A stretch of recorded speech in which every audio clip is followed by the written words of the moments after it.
decided that I wanted to pursue health and wellness as a coach. I failed in that. I failed in me being an author because I thought I was going to be on the New York Times bestseller, darling.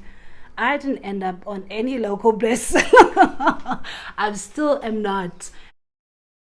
Welcome to an all-new episode of Looks and Wisdom Sundays with me, Oluchibi. Hello guys, and welcome to another exciting episode of Looks and Wisdom Sundays with me, Oluchi, aka the elusive pundit. Honey, how are you feeling? I am overheating today. I think it's because I'm still hot from last week. I think. However, without further ado, this month we are focusing on taking L's, particularly understanding why L's exist and how we can navigate them.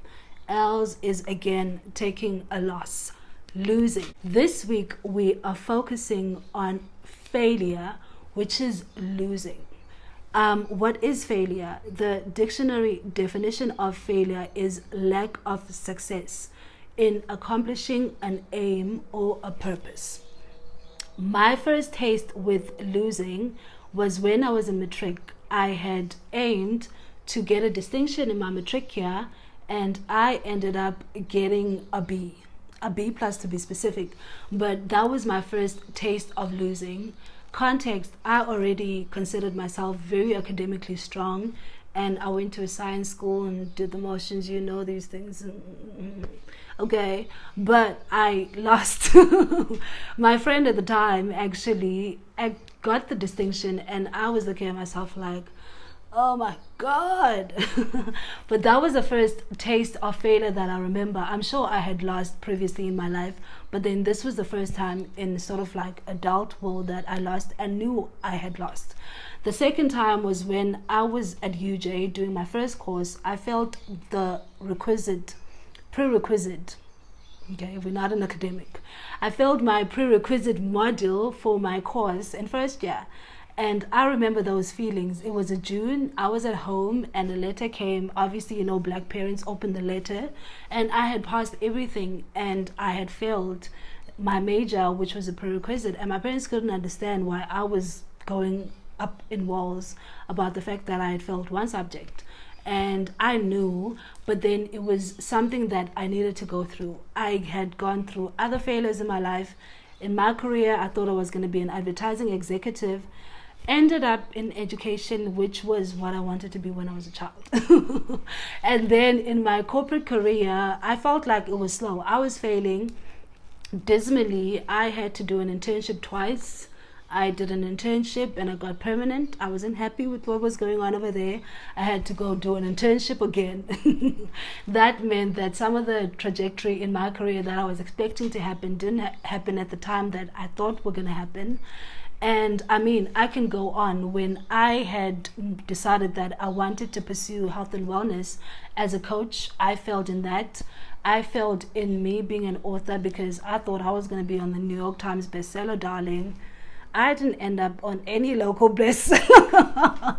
I still am not. And I started a YouTube channel. I still have under 200 subscribers. Basically, failure is something that is a common occurrence in our lives. We fail every day. Like today, I was supposed to finish recording this at 2. We are now recording at 5 o'clock. It's a fail because something that was anticipated didn't happen, and that is what failure is. What is most important to understand about failure is the fact that it's very common. It happens to all of us. And I used to have a negative relationship with failure because I thought it was a loss or lack on my part, and I have since have had a better relationship with trauma. I have since had a better relationship with failing. And I said I had a negative relationship with failure before, but now I do not. And the reason why I do not have a negative relationship with failure anymore is that I have gotten to a different understanding of what failure means. I will show you a technique that I use to address some of my failings. This technique is called reframing. I remember the day that this came to me. I was on my last straw in Cape Town. I had gone to Cape Town to support my book by having a tour, and this was organized in conjunction with an NGO that I was working with in Cape Town. So they were supposed to take me to different charities to talk about self-mastery pertaining to my book. So because I'm self-funding, I funded the whole trip myself, booked my own flight, booked my own accommodation, booked my own car hire, created the agenda myself. So I needed the NGO to get me in contact with different charities that I can go and speak on. And that didn't happen. And obviously that drove me up the wall. I was in Cape Town with all of this work that I'm supposed to be doing, but none of it is working. The NGO is not picking up their phones, and now this is the third day that they haven't picked up the phone. 2 days before I departed to Cape Town, and now the third day was when I was actually in Cape Town. And I was sitting in the bath thinking, what does this mean? But fortunately for me, because I'm a YouTube child, I'm on YouTube every day. The week before, I had found a video about reframing current circumstances for better understanding of what is going on. So the dictionary definition of reframing is a therapeutic technique that assists individuals in broadening restricted perspectives. What that means in simple terms is that it's a technique that you use to create another thought or scenario to alter a thought that you currently have. So I was in Cape Town trying to be on a tour for my book, and that was not happening for me. And my frame at the time was that this is actually making me anxious, this is causing me stress and depression, and this is making me feel like I'm a failure because what had brought me to Cape Town was not happening. And I decided to employ reframing because, number one, I had booked accommodation for a whole week in Cape Town. 2, I had a car. And 3, I was already in Cape Town. And mind you, Cape Town is one of the top tourist destinations in the world. Guess how I decided to reframe that occurrence?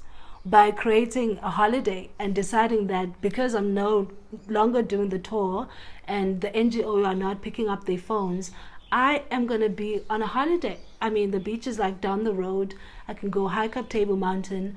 I can go to the V&A waterfront. I can go to the museum. So that is exactly what I did. I reframed that failing situation by deciding to change the narrative, change the scenario, and then creating a holiday. And I was on my holiday now, and I was not thinking about the NGO or the failure of my tour in Cape Town anymore.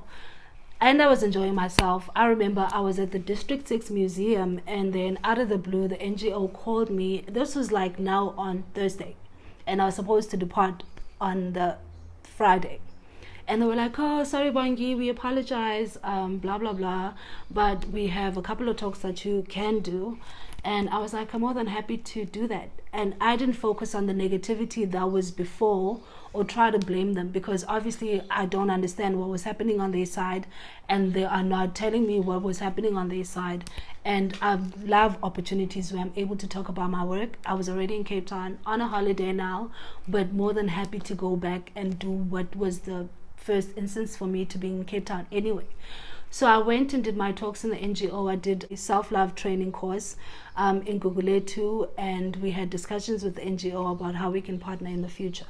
I wasn't sad about the thing. I'm still not sad about the thing, and I explained to them that I was not sad about the thing. Maybe I was brought to Cape Town to learn about reframing more than I had to go on a tour. So basically, reframing is a tool that is very important to use when you are faced with a challenge that you cannot get out of. Try to understand it from a different perspective. Try to look at it as something else other than what you are experiencing it as. The best part about reframing is that it gives the power back to you, because instead of looking at a scenario based on what someone else could have done, how someone else could have treated you, it brings the narrative back to you. How do I feel about this? What do I think about this? What is it that I'm trying to understand about the situation? What is it telling me? Now that I look back on my failures with a reframing mind, it's a different ball game. I spoke about not getting a distinction in high school, and that was a nice learning experience for me, because there were more bigger failures that were going to happen later on in life that also I couldn't control or were beyond my control. And that means having learned to navigate failing that distinction meant that I could understand my second failure better, which is when I got to UJ and I didn't pass my prerequisite. It meant that I had to quickly get in front of what it was that I was trying to achieve, which was to get to my degree, which means that I had to refocus my energy in my schoolwork, because obviously I was focusing more on Melville and Braamfontein and Newtown. You get what I'm saying?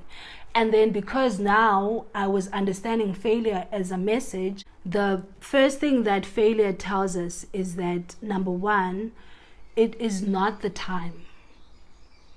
And in that instant, you need to wait. I know I'm in the right path with what I'm doing right now, which is mental health, wellness, self-mastery. I know I'm in the right path. It's just not the time for things to occur in a specific way for me. And the only thing that I can do is be in acceptance of that and stay in the present moment. So number one, failure tells you it's not the time. Wait. The second thing that we can learn from failure is that you are not putting enough resources to what you are doing. So you need to work harder beyond those books more. You're failing a certain model. You need to work harder, study more, or you need to go to the gym more if you're not losing weight. You need to have a better diet. You just need to put more resources. And then the third thing that failure tries to tell us is that maybe you're in the wrong direction. Maybe that's not what you're supposed to be doing entirely. Because sometimes, because we have put enough time, resources in a direction, we fail to understand that maybe that's not where we're supposed to go. We're supposed to go somewhere else. So every time you are failing, you need to reassess your situation based on those things. Is this maybe the right time for me to be doing this? Or maybe I need to do this later, or I must just wait and stay on course? Secondly, do I need to act more, put more resources, or am I entirely in the wrong direction? For me, that is what happened when I was trying to be in advertising. I didn't get not one interview. I'm not telling you a word of a lie. Draft FCB didn't call me. Ogilvy didn't call me. No one called me. The only people that called me were people who were in direction with what I had wanted to do in my younger life anyway, which was in education, which is where my career ended up in. It was the wrong direction that I was trying to take, and I'm glad God put me in path. And I mean, I can go a long distance about that on its own. I'm very grateful that you were here with me today. Again, do comment, like, and subscribe. How are you dealing with failure? Thank you guys. See you next week. I was in grade 12 a very, very, very, very long time ago.